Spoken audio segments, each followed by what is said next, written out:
Hi UCC kids!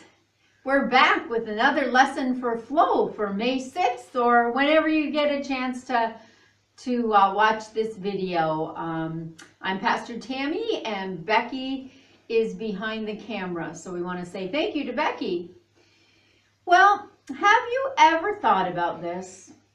How every single person is different. God made us all different and unique, and not one of us looks alike, and we don't all act alike either. Thank goodness, huh? And we all like different things. I want to talk about that a little bit today. So even if I can't see you, I want you to hold your hands up. Show me out there who likes pizza. And how about French fries?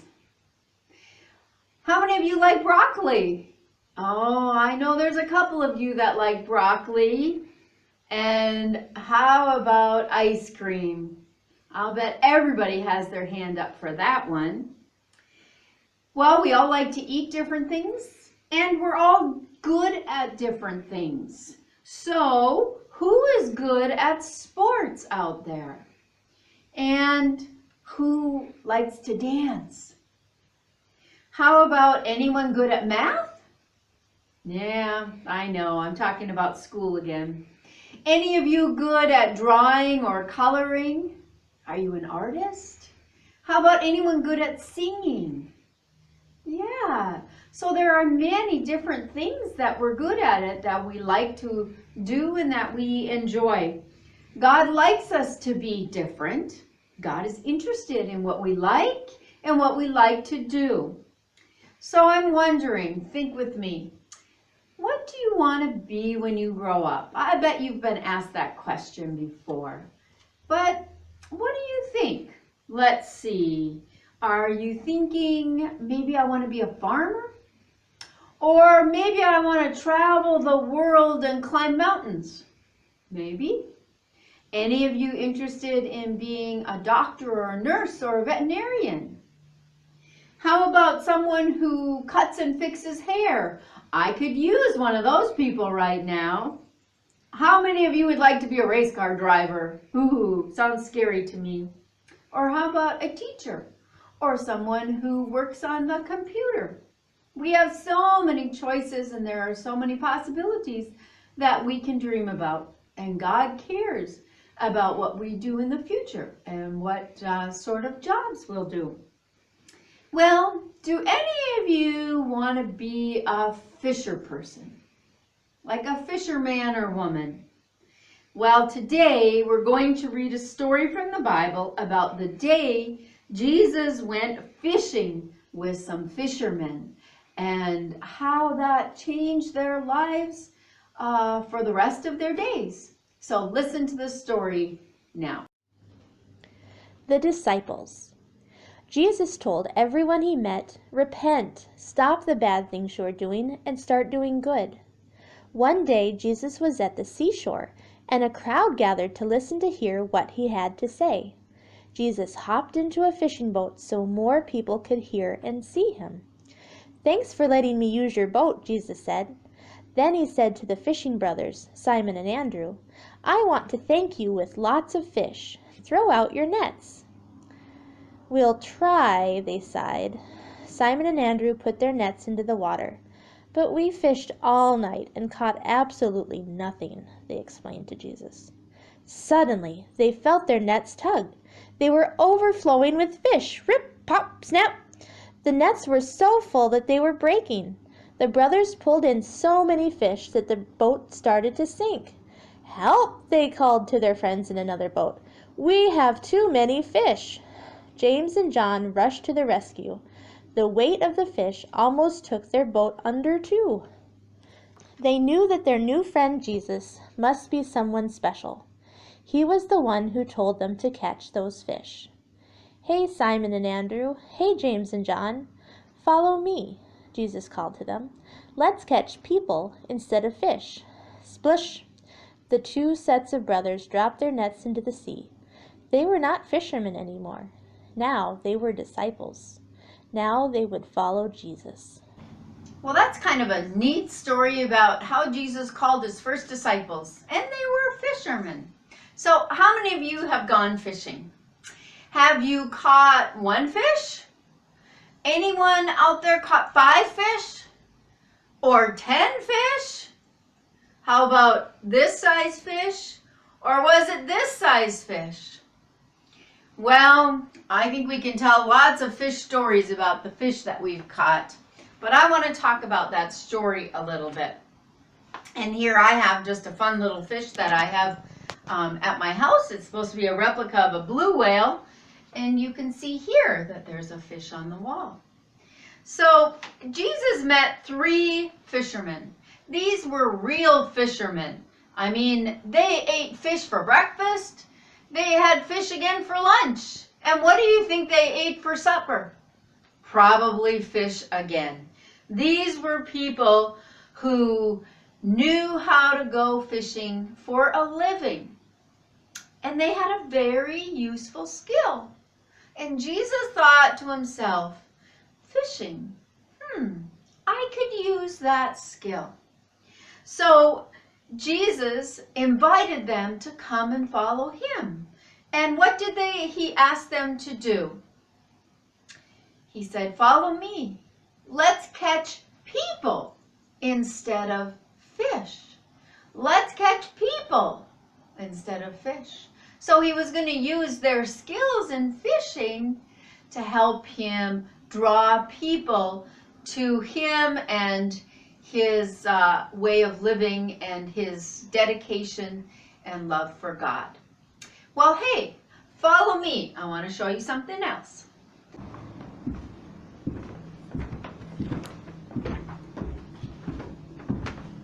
Come on, follow me.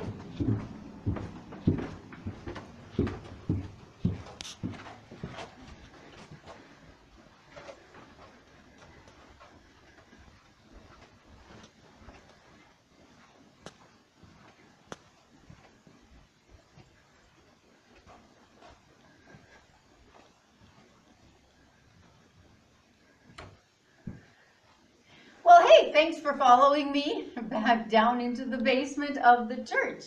Did you catch the names of the guys, the fishermen who Jesus called to follow him? Well, we have this whole wall of disciples, and this isn't necessarily how they look because we don't have a picture of them. They didn't have cameras in those days. But we remember that Jesus called to be his first followers, his first disciples, Simon Peter, we call him Peter usually most of the time, and Andrew, his brother, they were both fishermen, and 2 other brothers, James and his brother John.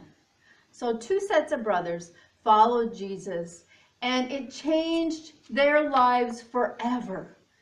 From then on, they dedicated their lives to learning about Jesus, to helping him in his ministry. And after he was crucified and risen from the dead, they helped spread the good news of his love and his forgiveness and his teachings to people far and wide across the whole wide world.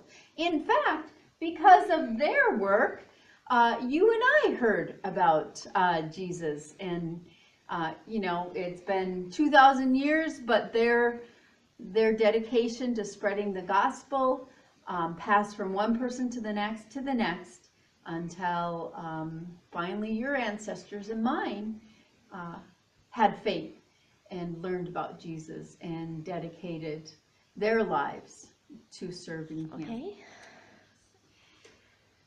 God likes to give people jobs, but always make sure that it's something that they can do. Fisher persons can catch things. So Jesus said, come and follow me and let's go and catch people. Jesus wants us, you and I, to follow him also and to help him catch people. How do you think we do this? I don't think with a fishing pole and a net are we going to catch people. We do it by telling others about Jesus, about his love, about the things that we've learned of Him, and we do it by doing kind things for others. So what here on the wall gives us some ideas of some of the things that we can do to help catch people for Jesus. Loving God and loving others. We can give to the poor. We can pray about anything.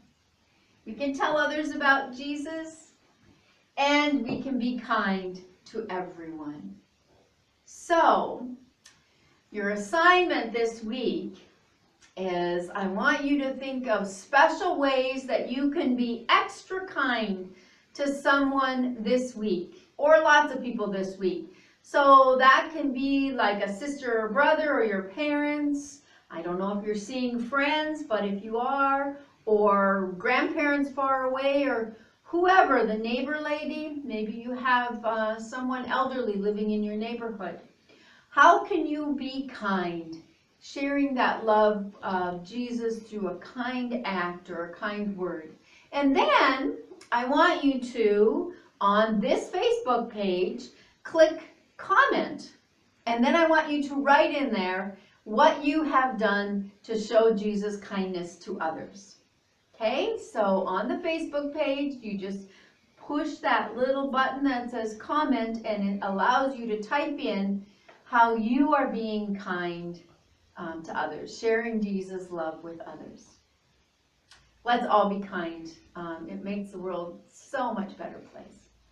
So I want to show you one more game, or I want to show you a game that you might also put together at your house and play. I think we'll just meet you back up in the fellowship hall. Okay, I have a fun game for you to play, but it takes a little work and preparation first. First of all, you need to make yourself a fishing pole. So any kind of stick that you have and some string will work just fine. On the end of that fishing pole, you need to put a magnet. Now, you know what I did? Some of those magnets that we have on the fridge that no one looks at, I cut one of those apart and I got a magnet. Taped it onto my string. So a magnet. Have your mom or dad help you find a magnet. Then you need to be a little artistic and you need to make some fish. They can be any kind of fish. Cut out construction paper or whatever. You can decorate them if you want. You can do whatever you want. Just make some fish because you're going fishing. On the fish, you need to put a paper clip. So just find a paper clip somewhere in your house and put that on the fish. And then add them to your pond. And make a person. And I know this is a little harder than fish. You should have seen the first person I made. It had 2 heads. Becky laughed. Anyway, make a person, a stick figure, whatever. Make a person. And also put a paper clip onto that person. And then hide the person somewhere under your fish, because you get most points for that person. And then you can play this game with your sisters or brothers or your friend and take turns fishing. So you'll be surprised, but your magnet will catch that paper clip and you can catch a fish. And you can make the game however you want. You can say, oh, pink fish are worth 5 points, and maybe yellow fish are worth 10, and maybe green fish are worth 50 points. I don't know. You can do it however you want. I can't catch this green fish. He's a sneaky little bugger. And then, whoever gets the person is being even sneakier than the fish, gets the most points of all. Because, why do we have